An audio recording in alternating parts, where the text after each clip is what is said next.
Welcome to the Dance Studio Empire podcast, a mix of business strategies, simple tips for studio growth and success, with a touch of inspiration, motivation, plus raw and honest conversations to ensure you are building your studio empire. I'm your host, Jen Dalton, studio owner for 30 years, dance business coach, and author of the book Teaching Dance Beyond the Steps. My business philosophy is creativity is our superpower, and I believe we all have the means and ability to infiltrate this into our studio. Just sometimes we can get too busy, distracted, or overwhelmed to see that. And so this is exactly what I am here to help you do. Okay then, let's do this. Hit that subscribe button, sit back and relax. Now let's get ready to build your dance studio empire. Hello, studio owners, and welcome back to this week's episode of Dance Studio Empire. Now, this week is actually a follow-on from last week's episode, so I don't know if you have listened to it, but I talk about why I implement a re-enrolment strategy into my studio each year. And on the back of that, I figured I will now tell you exactly how I do that. So that's what this episode is going to be about. But before I get started, I just have to bring to your attention and have you celebrate with me that I've actually finally finished my timetable for next year. So I feel like I need a glass of champagne, even though it is early in the morning.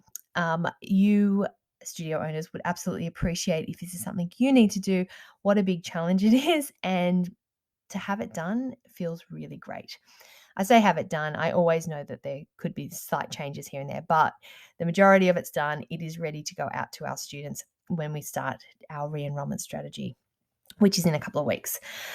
Anyway, thank you for celebrating with me. I will be the first to celebrate with you, so feel free to let me know when you get yours done as well. All right, well then let's move on to exactly how I do it. All right, so the purpose of it for me started several years ago, many years ago, when I moved from doing my enrollments a couple of weeks out from classes starting to questioning why was I doing it so late? I was losing control. It was a whole lot of work when I was supposed to be on my holiday break from the studio. And it just didn't make sense. So that's why, for some reason, I thought, well, why don't we do it before the year ends? Which now, when I say it out loud, it makes so much more sense. And so that's what I did. It's been tweaked over the years for sure, but basically the same process is used.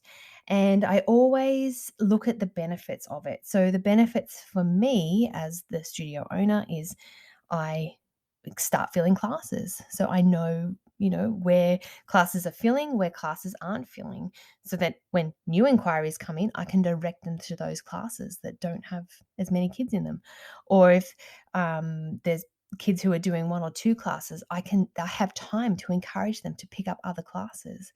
So I can look at the timetable and have a look where there's holes and potential, and I can start acting on that before the year ends. It also gives the parents one less thing to worry about.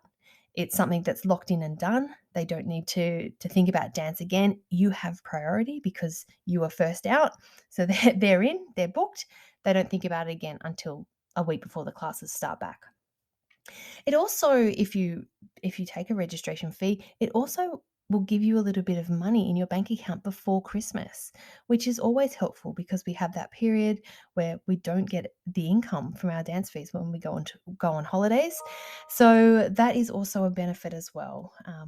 I really appreciate that extra bonus as we get into the silly season. So that's another thing. It also is a really great time because of the hype and excitement around. So for us, it's concert time. So we're finishing up and we have concerts and costumes, and the parents are all excited. The kids are all excited. The kids are feeling proud. The parents are seeing them shine. And so this is a great time for them to be incentivized to just sign up and keep this going because they want their child to experience this again. And so they're the benefits, and it really The benefits are going to outweigh the negatives when I do get into those, because it does take a little bit extra work. It can be time consuming. I also choose to spend, it comes out of my marketing budget, but it does get a little bit expensive the way I do it, but it always comes back tenfold, so it's worth it for me. All right, so let me go into exactly how I do it. So the first thing that I start with, which is about now in the year, so we've got 3 to 3.5 months to the end of the dance year, and that's when I start getting my head into the new year. So I start actually writing the following year's date all the time, so it becomes a little bit confusing.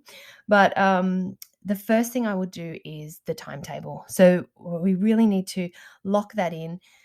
I It doesn't come straight away. Maybe you're lucky and it does. Maybe you have software that you just plug it in and it spits it out for you. Um, that is fantastic, but for me it doesn't. First thing I do is I print out a hard copy and I just leave that copy. I have a copy in my office, I have a copy in my car, I have a copy at the studio. It's just always there. So if I'm in the middle of something and I might have a thought about moving something, or a particular student or a particular group of students, I'll start marking it on these hard copy timetables. I find sometimes you look at it, then you don't look at it for a day or two, and then you look back at it. It just gets you in the mind without it becoming consuming and overwhelming and giving you those blocks. Now, once I have that printed out, it's then really important that you go and lock in your venue. So if you don't have complete access to your studio and your times, maybe you're hiring a community center or a school, something like that, you may need to just lock in the days and times that you are wanting for the following year. And I do know studio owners that have had the rug pulled from under them by not doing that, and then finding out a week before classes start back they don't actually have the access to the times and the days that they want. So it's really important to get that in and do it over email so that it's in writing, and then you've just got that as evidence as well if anything ever did come up. So lock in that. Now, you've got your timetable, it's time to start doing it. Some little tips when it comes for me when I timetable, if it interests you or not. I look at the timetable, but I actually look at the students who are in each of the classes, because I find it's actually, I work better with moving the students around versus moving the classes around, if that makes sense. Because I and my studio manager, we get together and we have a chat about, this particular group of kids, they're in this level now.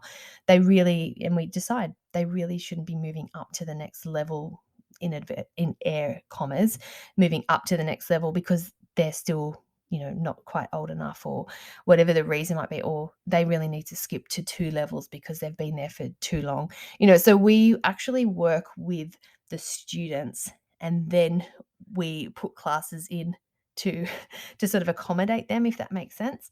And so that way then they're staying together. We know that they're exactly where they need to be, and then we can confidently go to the parents and say, this is where your child needs to be. If it's possible, I try to keep my timetable as similar as it was the current year. I try not to make too many big changes. I know sometimes that's not possible. I know for us, our seniors are always on a Wednesday. They've always been on a Wednesday. So when our students get to senior level, they, regardless of what day they come on, they need to come on a Wednesday if they want to join the seniors. But for our younger groups, we have a little bit more flexibility because we have each level on each day. So I can keep them on the same day, but still move them up levels. If that makes sense. If not, I will show you a visual of my timetable. It makes a bit more sense when you can see the visual. Of course, I do timetable in blocks so that I can have students come for several classes in a row. That's also just to encourage them to join more than just 1 or 2 classes, keeping it convenient for the parents. So I want it to be as easy as possible for them. And just like, okay, well, it's a no-brainer. I'll just drop them off and go and do the shopping, and then I'll come back and grab them. So that's going to help you as well. And then the fourth thing I do is have another set of eyes look over it. So the beginning, I print out my copy, my studio manager prints out her copy. We then come together, we assemble what we think. And then I actually had another teacher look over it, and she's like, well, we could actually move this to here and this to here and then add this in. And I'm like, wow, that was really eye-opening, because we were so engrossed in what we knew and what we were working on. We hadn't actually thought about it outside of that square. So she was able to then just introduce another couple of classes, another couple of levels, which is going to be excellent for us with new enrollments, as well as students adding extra classes. So that was really good. So I do encourage, if possible, having somebody else look over it, even if it is just a teacher within your studio who knows the way your studio runs, who knows the timetable. That can definitely help. And then by the end of that step, you should have draft one done, which is a big achievement on its own. So you should go and have a glass of wine to celebrate. And then basically just go back to the beginning of that process of looking at it again, seeing what we need to move, having another set of eyes look over it, and then printing out draft two. Then you get to the point where you are done. Now, this process, of course, can take not a day or two. If you're lucky, if you're talented, you might get it done in a day or two. But for many of us, it can take a couple of weeks, which is totally fine. Don't put the pressure on you. I think it is worth sitting and strategically working out the best way to run a timetable. So definitely hang in there. A few little tips with that is I do color code. I color code my levels. That does help visually when you're trying to move classes around. I know there are some teachers that use, some studio owners that use Post-it notes on whiteboards and move physical pieces of paper around.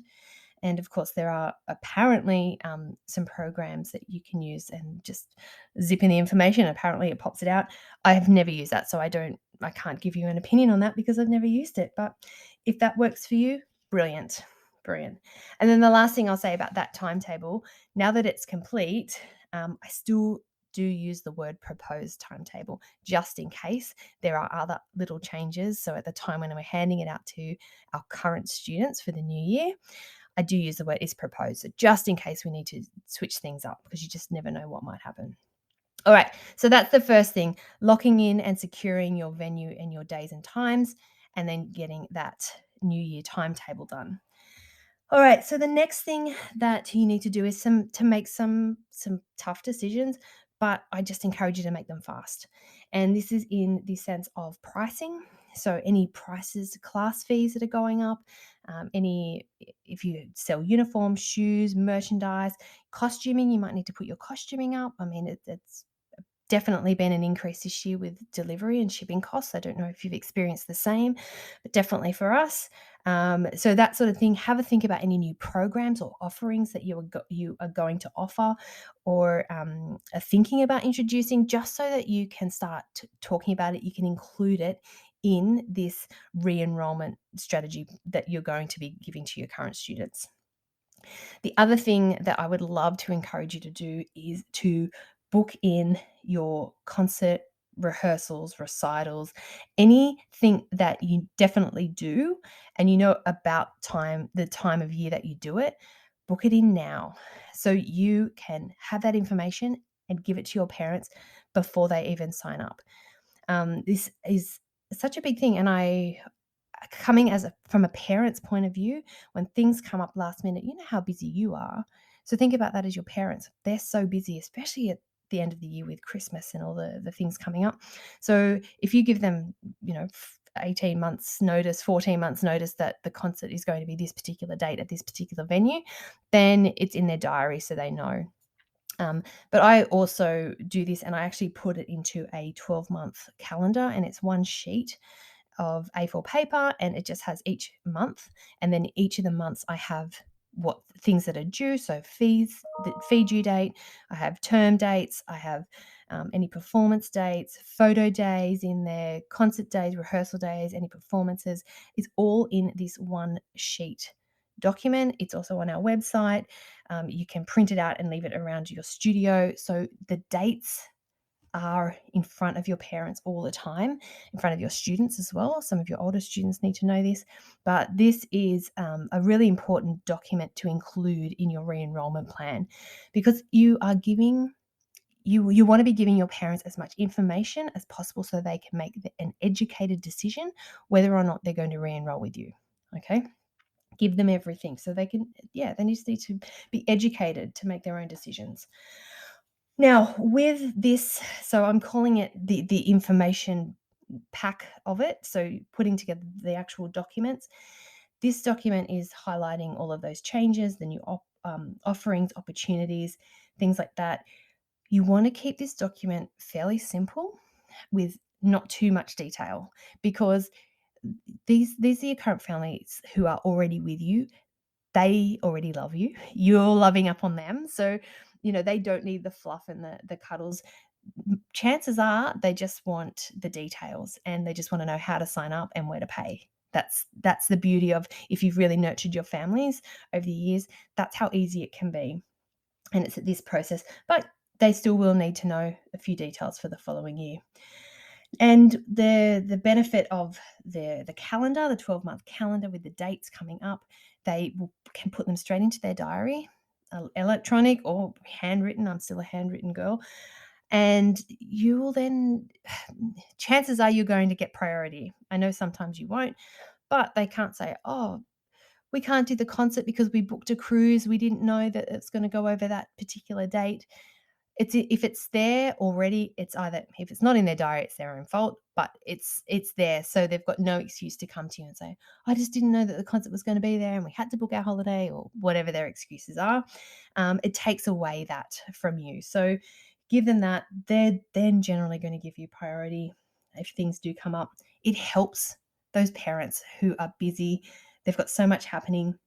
It also benefits your teachers knowing these dates, so you can they have access to this information. So if a parent does go up to them and say, "Oh, what's the details for the rehearsal?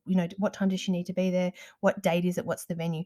They can say, referring off the notes, it's on this particular day. She needs to be at this time, at this venue. And so that, instead of them saying, "Oh, just send an email to Miss Jen, she'll be able to tell you," or "Go and speak to reception staff." It's taking away one less step as well of work for others, by putting in that time at the beginning.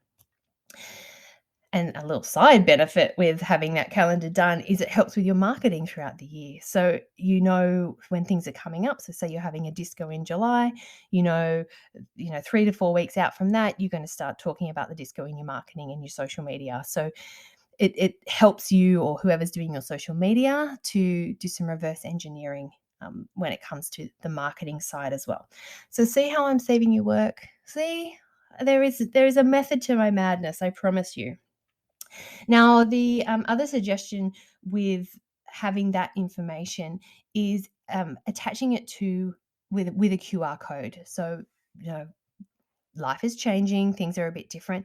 QR codes are, well, we know a lot more about them now after coming out of the pandemic. But I find if you create an electronic version, maybe on a page on your website, so you can directly send current students to this page. This is not one that's open to the public. And then you can also have a QR code that sends them straight there with the information. So that's just another way of communicating with as little steps as possible. All right, so that's the second part. So you want to have your timetable done. Second part is creating your information package, or documents, however you want to say it, and highlighting the pricing, your new offerings, and any dates that are coming up for the new year. Remember, the more information, the better. Then we head into the third thing, which is actually the actual launch of your re-enrolment strategy. So this is where you collate all that information that you have, and you're about to open up the doors to your studio. Now, first thing I suggest you do with this is to give it a name. Give it a fancy name, something that stands out. It could be VIP registration, or priority re-enrollment, exclusive access, or gold star, or silver star, shining stars, whatever you want to call it. Give it something that maybe relates to your branding a little bit, but is also something that stands out for your families as something different, something special. You've put in a bit of time and effort for it. So give it a fancy name. I think we call ours VIP registration. I don't know. I can't remember. We've switched it up several times over the years. But make it something special for them. Now, the next thing you need to do is decide when you are going to open your doors for your re-enrollment and when you are going to shut the doors. Now, shutting them is this. So this is just because this is exclusively just for your current students. You are going to have an incentive for them to re-enroll. There's reasons for them to do it, which I'll go into in a minute. When it comes to the time period, this is probably one of the most common questions I get from studio owners is how long do you open it for? Now, I can only speak for me and what works for my studio. So I'll tell you what that is, and then you can work out whether that works for you. You can try it. If it works, great. If not, tweak it up the following year. That's the best way to learn. Okay, so for us, we do 4 weeks. I have the doors open for re-enrollment, priority re-enrollment for 4 weeks. And it's the 3 weeks before the concert and then the 1 week after the concert. So for us, we finish up our term that week after the concert. So essentially it's the last 4 weeks of our dancing year. Now, why I do it this way, I on that first week is where they get the information. Then so it has a week to get home. Then there's 2 weeks for parents to come and ask any questions that they might have, for them to come into the studio if possible. It also is really easy for those who barely even read the information and they just sign and pay, and then they're just on your list. So that's brilliant. Your classes are filling because they already know you, they already love and trust you. So they're just like, you just tell me what to do and I'll do it. And you've made the process is so simple for them. They've got those couple of weeks to just get it done. They just don't even think about it again until a week before classes start back. They're very grateful parents. I'm a grateful parent for things like that too, because then I don't need to worry about it or think, oh, I've forgotten to do that. Oh, I must put that on my to-do list. So that's those 2 weeks are brilliant for those ones. At the concert, when I'm speaking and I get up on stage, I talk about it. And I will say, we've got 1 more week left of our priority re-enrollment. Make sure you sign up. You don't want to miss out. You don't want to miss out on a spot in the classes that you want. You don't want to miss out on our gift that you get as part of it. I'll go into that again in a minute. But I could talk about it at the concert, and then I give them the option at the concert. So at the back of the auditorium, go up the back and see Nat. She's sitting at the desk. She'll be able to help you if you want to get that done right now. And remember the hype of a concert. Everyone is so excited. They're elated, and there's family there, and they're so proud, and the children are so proud of themselves. They've had such a great time and experience. That's the time when they're like, this is what I want for my child. Sign me up. When do we do this again? She's beyond improved and confident and happy. And so it's a great time to talk about it. And so then if they don't do it on that particular day, I then have that following week, which we call our graduation week. And so in the graduation week, we roll out the red carpet for each of the classes. We invite the parents in. The children get a certificate and a little gift congratulating them. And so the parents are actually in the studio in that last week, and we talk about this is the last time to re-enroll for the priority re-enrollment. If you want to make sure you secure your spots, and we say that same language. You'll hear me start saying the same language when I'm talking to them, when I'm marketing, in emails, in social media. This is what we're saying to them. So that's what you want to be doing in that particular open close time. So for me, 4 weeks works beautifully. Obviously, at that point, we then open to the public, and they can still enroll, but they just don't get the little bonuses on the side as well. And if classes are full, they don't get a spot. And I can confidently sit there and say that because our classes do fill up. And I can say to them, you do not have to sign up now. Absolutely not. However, you need to know that these classes do fill, and if you do try to get in and it's full, you'll just have to go on a waiting list. So that's fine as long as you're happy with that. So I can have conversations like that with them, and it usually encourages them, oh, you know what, I better sign up because I definitely need Saturday classes, and that's being honest and genuine because our classes just fill up and we have waiting lists. So I can say that. All right. So the next thing is you need to offer an incentive for your current students to re-enroll. Okay. You want them to feel special. You want them to feel important. You want to feel like you're giving them something. And you know, it can be multiple things. It could be a free t-shirt with enrollment, which is always great because they love that physical thing. Could be a discount on the registration fee, maybe a free ticket to a workshop. You know, you might have something you offer before classes. And so have a think about something that is going to be feel valuable to your families and your students. And so it gives them incentives and a reason to sign up within this 4 weeks. And then during this 4 weeks, have it visually somewhere where they can see it. So whether if it's a t-shirt, start wearing the t-shirt. Get your teachers to wear the t-shirt. Hang it up in the studio if you can.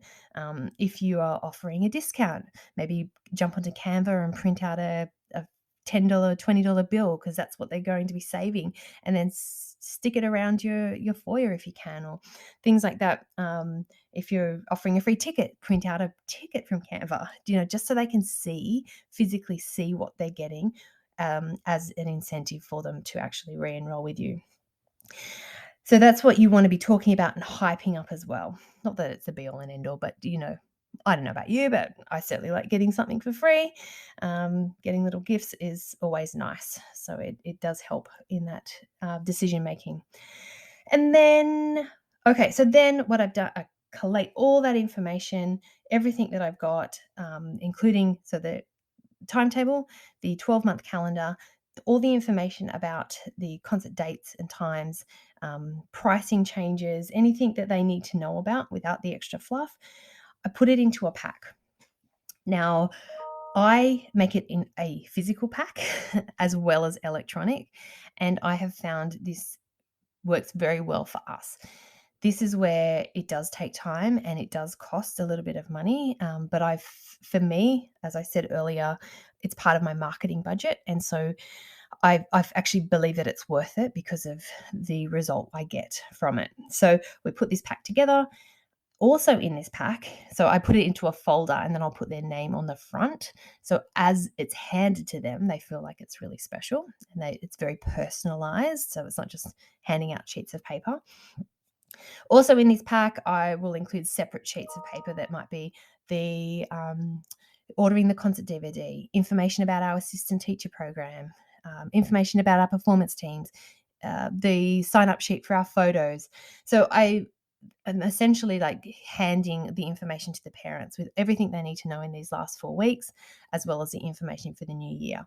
And so that way it encourages them to buy the DVD from the concert, to take up the photo offers, to think about joining the assistant teacher program or the performance team. So it just sort of gives that information all in one go.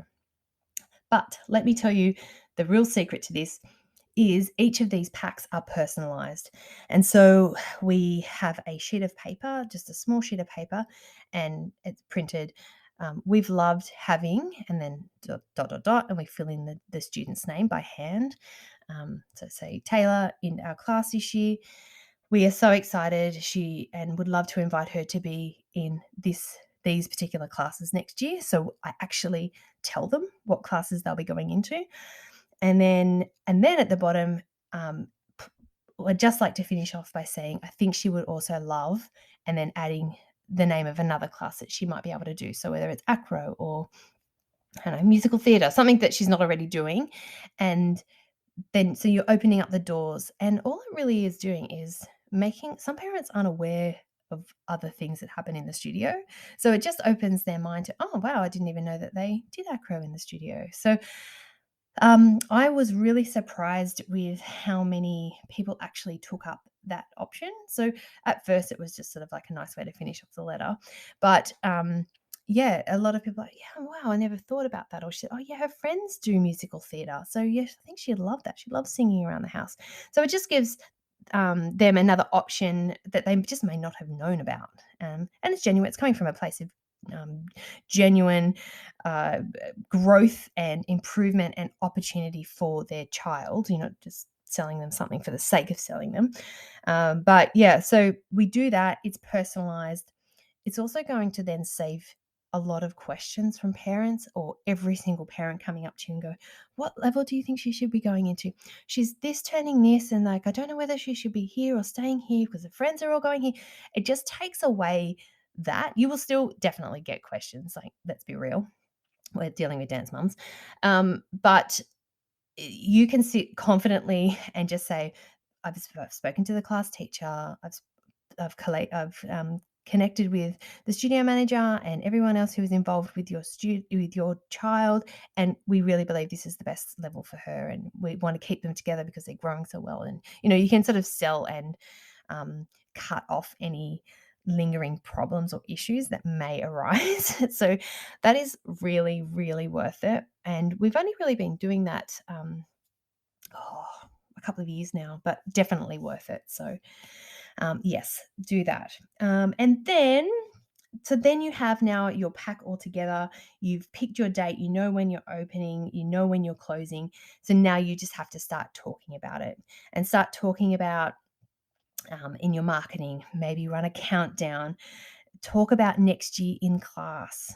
Build the hype and the anticipation of how exciting things are going to be. And make the big announcements at the concert. Make an announcement about how the new programs that are being offered, new opportunities. So now you have all the information that you need to put together in launching your re-enrollment strategy. You have the how, you have the when, and you have the what. So I really do encourage you to take this information if you do have the time, both energetically and physically, to do it. It is absolutely worth it. It is a pivotal part of continuing to grow your dance studio empire, which is why I'm here. I'm here to help you grow your empire, right? So, take this information. I know it could be overwhelming, but just go back and listen again, or you can always reach out to me and ask me. I'm on my socials. You can get me at Dance Teacher Central on Instagram, or we've got Dance Studio Empire, our private Facebook group for studio owners. So you're more than welcome to jump in there and ask questions. And of course, we do have Dance Business Academy, which is our more intimate group where you can get in and really ask questions, and we work together through certain modules in building your dance studio empire. All right, I'm going to leave it there for you today. Remember, please share with me when you get your timetable done, and know that I will be cheersing you in the background and celebrating you. I know what it means to get it done. So if you feel the need to share and for someone to celebrate you, let me know. I will be your person. All right, everyone, have a really great week, and I look forward to speaking to you next Thursday. Thank you for listening to this episode of Dance Studio Empire. If you enjoyed it, please share it on your stories on Instagram, and be sure to tag me at Dance Teacher Central so I can say thank you. And if you really want to support me and the show, I'd absolutely love for you to leave a rating or review. For all the latest from me, you can follow me at Dance Teacher Central on Instagram and Facebook. Be sure to tune in next week for more strategies and tips to ensure you are building your dance studio empire.